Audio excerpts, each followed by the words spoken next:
Under 19 Asia cup की अगर यहाँ पर बात की जाए तो आज चलिए इसके बारे में ज़रा बात करते हैं। 3 एशिया टीम जो यहाँ पर पार्टिसिपेट करने वाली है, यूएई, नेपाल और जापान। जी हाँ, ये 3 टीमें यहाँ पार्टिसिपेट करने वाली हैं और पिछले एशिया कप में भी हमें यही 3 टीमें पार्टिसिपेट करती हुई यहाँ पर नजर आए थे। और जहाँ पर अगर आप देखें परफॉर्मेंस वगैरह की बात आगे ज़रूर करेंगे, लेकिन 29 नवंबर से ये शुरू होगा और 8 दिसंबर तक कहीं ना कहीं चलेगा। शेड्यूल भी अभी एक आध दिन पहले ही रिलीज हुआ और इन तीनों में से नेपाल ने अपनी जो है अंडर 19 की स्क्वाड भी अनाउंस कर दी है। बाकी और टीमों की भी स्क्वाड जैसी आती है आपके सामने प्रेजेंट करेंगे। कल नेपाल की स्क्वाड भी हमने आपके सामने रखी थी। तो अगर आप देखें इन 3 एशियन टीमों की, तो प्रीवियस एडिशन यहाँ पर जो गया था उसके बारे में बात करते हैं। इस एडिशन में उनसे क्या एक्सपेक्टेशन रहेगी, लेकिन यार सबसे पहले एक बार शेड्यूल को वापस से रिमाइंड करते हैं कि शेड्यूल में कौन कौन सी डेट्स में किन किन टीमों के साथ सामना करना है एसोसिएट टीम्स को। नहीं, ज़रूर देखिए, अगर हम बात करें शेड्यूल पर नज़र डालें तो 29 नवंबर को, जी हाँ, यहाँ नेपाल का सामना श्रीलंका से होना है। ये अगर हम देखें, जो पहली एसोसिएट टीम जो भिड़ेगी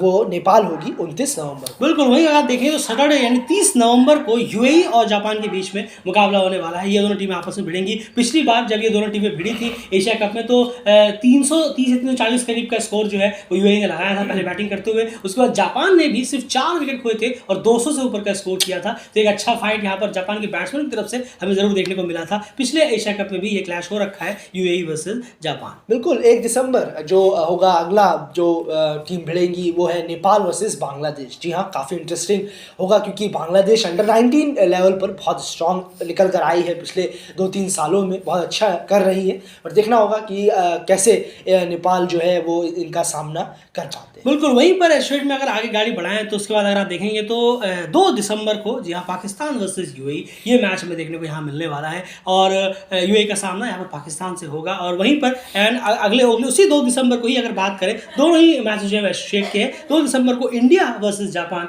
यहाँ पर हमें देखने को यहाँ पर मिल सकता है। उसके बाद एक और एसोसिएट का है। बिल्कुल, अगर हम बात करें 3 दिसंबर को, अगर हम देखें अगर 3 दिसंबर की बात करें तो यहाँ पर बहुत बढ़िया, बहुत ही क्लैश जो है एक वो हमें देखने को मिलेगा, वो है अफगानिस्तान वर्सेस नेपाल। जी हाँ, क्योंकि नेपाल ने काफ़ी दफ़ा जो है वो अभी रिसेंटली भी शायद वर्ल्ड कप 24 जी हाँ बिल्कुल अफगानिस्तान को हरा रखा है। तो बहुत इंटरेस्टिंग होगा देखना कि नेपाल का परफॉर्मेंस कैसा रहता है, क्योंकि वो रिसेंटली अभी अंडर 19 में जीत कर आए। बिल्कुल ये क्लैश बहुत धमाकेदार हो सकता है क्योंकि रिसेंटली जो है अफगानिस्तान पे नेपाल भारी पड़ा था वर्ल्ड कप की अगर हम बात करें अंडर 19 की। वहीं अगर आप देखें उसके बाद तो 4 दिसंबर को 2 और एशिया के मैचेस होने हैं, जापान वर्सेस पाकिस्तान और इंडिया वर्सेस यूएई। ये 4 दिसंबर को हमें देखने को मिलेगा। उसके बाद 6 दिसंबर को सेमीफाइनल्स है दोनों और 8 दिसंबर को फाइनल यहाँ पर हम देखने को मिल सकता है। तो देखिए सबसे बड़ी बात है, पिछले अगर एडिशन की यहाँ बात की जाए तो अंडर 19 एशिया कप आप देखें तो यूएई जो है वो उस ग्रुप में था, बांग्लादेश,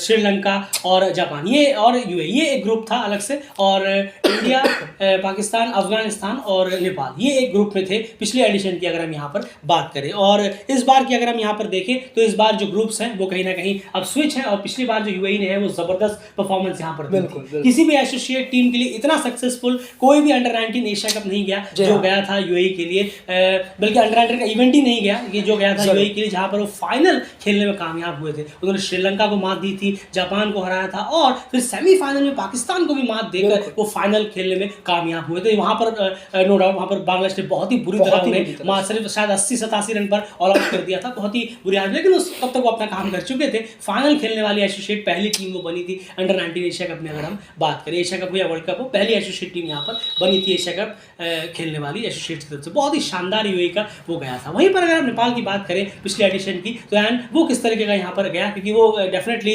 इंडिया, पाकिस्तान, अफगानिस्तान के ग्रुप्स में यहाँ मौजूद थे। नहीं, ज़रूर देखिए, इतना खासा तो गया नहीं था। अगर हम कहें 3 मैच खेले थे, वहाँ तीनों में हार मिली थी।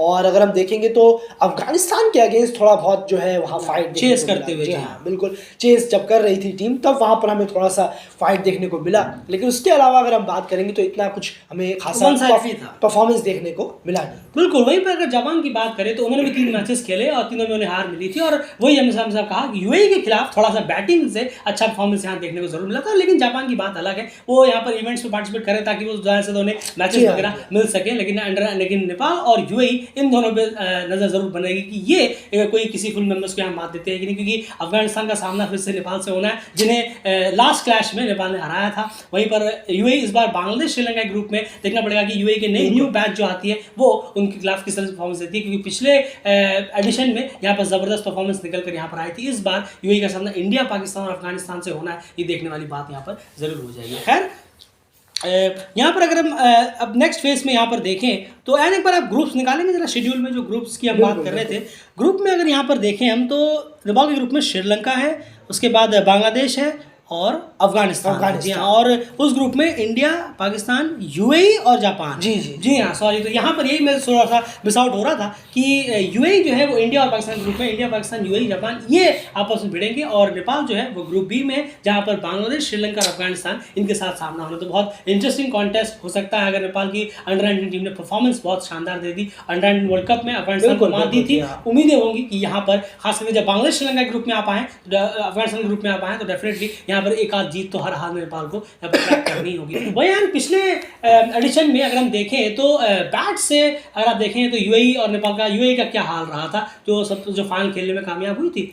नहीं ज़रूर, देखिए अगर हम बात करें यूएई के जो 5 प्लेयर थे उन्होंने 100 से ज़्यादा रन किए थे, और अयान का बैटिंग एवरेज था वो 40 का था। काफ़ी अच्छा गया था बिल्कुल। और वहीं पर ध्रुव पराशर ने 10 विकेट निकाले थे 5 इनिंगों में, तो काफ़ी कलेक्टिव परफॉर्मेंस रहा था अगर हम देखेंगे यूएई का, जो फाइनल खेलने में कामयाब रहे। बिल्कुल सही कहा आपने, 5 बल्लेबाज थे जिन्होंने 100 से रन मारे थे यूएई के लिए, तो अपने आप में कहानी बयां करता है। और उसके बाद ध्रुव पराशर ने 10 विकेट, अफजल खान का ऑलराउंड परफॉर्मेंस गया था, विकेट्स भी निकाले थे और बल्ले से रन भी, 40 से ऊपर का उनका एवरेज रहा था। और नो डाउट टीम जो है फाइनल खेलने में कामयाब हुई, क्योंकि क्रूशियल मोमेंट पर श्रीलंका को ग्रुप स्टेज में और पाकिस्तान को सेमीफाइनल में हराने में बहुत बड़ा कंट्रीब्यूशन था, ध्रुव का भी, अयान का भी और बाकी कुछ बल्लेबाजों का भी। वहीं पर अगर नेपाल के पर्सपेक्टिव से यहाँ पर देखें तो नेपाल के लिए अगर आप देखें तो अर्जुन कुमल स्टैंड आउट परफॉर्म वहाँ रहे थे, जिनका बहुत अच्छा एवरेज भी था, 100 से मेरे ख्याल से 100 रन उन्होंने किए थे, 40 का एवरेज उनका एवरेज था, बहुत ही अच्छा अर्जुन कुमल का यहाँ गया था। और मेरे ख्याल से एक 90s आया था उनकी तरफ से, जिनका मुझे याद है शायद सेंचुरी से वो चूक गए थे, 91 करीब मारा था। उसके बाद उत्तम मगर ने भी एक हाफ सेंचुरी यहाँ पर लगाई, उनकी भी 250 थी।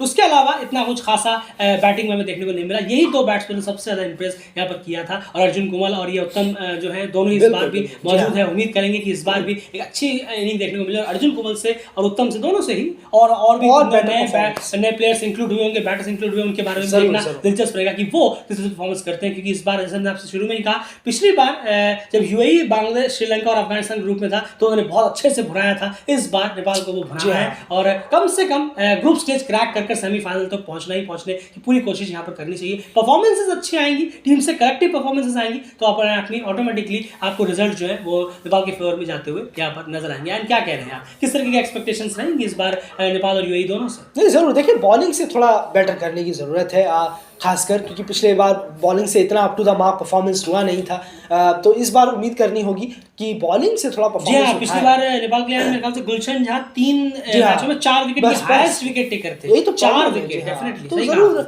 थोड़ा सा इसको बहुत उठाने की जरूरत है, आपकी बैटिंग को भी, बॉलिंग को भी, वरना सामने वाली टीमें हैं वो फुल मेंबर की है, उनकी जो फैसिलिटीज है, जो खेलने का तरीका है वो बिल्कुल अलग है एसोसिएट से, तो वो बहुत ज़्यादा इसका फायदा उठाएंगे। भले ये अंडर 19 लेवल हो तो वो स्कोर बढ़ाना चाहेंगे। अगर आपकी वीक बॉलिंग है तो इतना मौका मिला नहीं नेपाल अंडर 19 को कोई एक सीरीज खेलने का अंडर 19 एशिया कप से पहले, जो कि शायद अभी तक देखते हैं, क्या पता कोई अनाउंसमेंट आया हो जाए, उसकी उम्मीद जरूर कर सकते हैं। लेकिन अगर नहीं मिला तो बहुत एक थोड़ा सा जब एक प्रिपरेशन के लिहाज से काफी एक धक्का टाइप, जी हाँ, धक्का लगेगा कि एक प्रिपरेशन और अच्छी हो जाती अगर इतने बड़े स्टेज के लिए अंडर 19 एशिया कप है। लेकिन उम्मीद जरूर करेंगे बॉलिंग को इस बार उठाना होगा। बिल्कुल, यानी बॉलिंग पे नजर है कि आखिर बॉलिंग जो है एशिया टीमों की, ऐसे नेपाल बोल कर नहीं, तीनों टीमों की बात कर रहे हैं, खास करके यूएई और नेपाल की बात कर रहे हैं। यहाँ पर जापान को आप एक्सक्लूड करिए, वो पार्टिसिपेट करें, अच्छा खेले, पर लंबी बैटिंग कर रहे हैं, बहुत ज्यादा फ्रूटफुल रहेगा। तो बॉलिंग पे नजर रहेगी कि नेपाल और यूएई के जो बॉलर्स हैं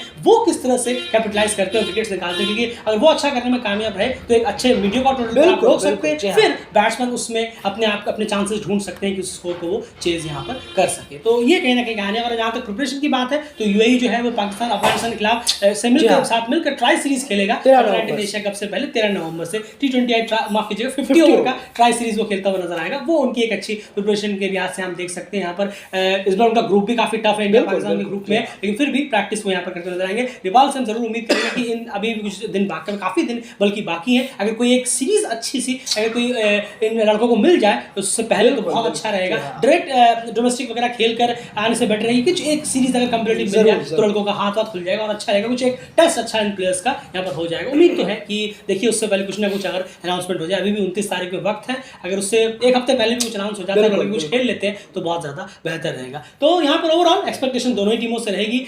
जो क्लैशेस होंगे वो बड़े इंटरेस्टिंग यहाँ देखने को मिलेंगे। जैसे नेपाल वर्सेस अफगानिस्तान है वो जबरदस्त देखने को मिलेगा। नेपाल वर्सेस बांग्लादेश यहाँ पर थोड़ी सी हीटअप होने की भी उम्मीद होगी, क्योंकि हम जानते हैं किस तरह से बांग्लादेश के प्लेयर्स हैं। बाकी ऑन फील्ड और नेपाल में भी अगर परफॉर्मेंस अच्छी होगी तो हमें हीटअप देखने को जरूर मिलेगा। अफगानिस्तान नेपाल में भी हमें हीटअप देखने को मिल सकता है, क्योंकि लास्ट क्लैश में अफगानिस्तान जो है नेपाल के हाथों हारा था। अगर हम बात करें अंडर-19 वर्ल्ड कप में 2024 की अगर हम बात करें, और यूएई जो कि पिछले में फाइनल खेलने में कामयाब हुई थी, इस बार उनके ग्रुप में इंडिया पाकिस्तान है, उनके और पाकिस्तान को उन्होंने पिछले सेमीफाइनल में हराया था। नो डाउट बैच अलग अलग हो जाते हैं, हर बार अंडर-19 का एक बैच नहीं रहता, प्लेयर्स चेंज होते हैं। ये प्लेयर्स अब क्या उसे कैपिटलाइज कर पाएंगे, क्या वो पाकिस्तान को हरा पाएंगे, क्या वो इंडिया को हरा पाएंगे, ये देखने वाली बात जरूर होगी। और इस बार जापान पिछले एशिया कप से के मुकाबले किस तरीके की इंप्रूवमेंट हमें दिखाता है, ज्यादा ओवर्स खेलने में कामयाब होता है या नहीं, और उनके कितने विकेट्स निकाल पाता है, ये सब चीजों की भी नजर लगातार बनी रहेगी। आपको क्या लगता है इन तीन टीमों में कौन सी एशिया टीम है जो सबसे, दो टीमों की बात करूंगा मैं यहाँ पर, कि चलिए तीन टीम को आप जोड़ लीजिए कि तीन टीमों में सबसे ज्यादा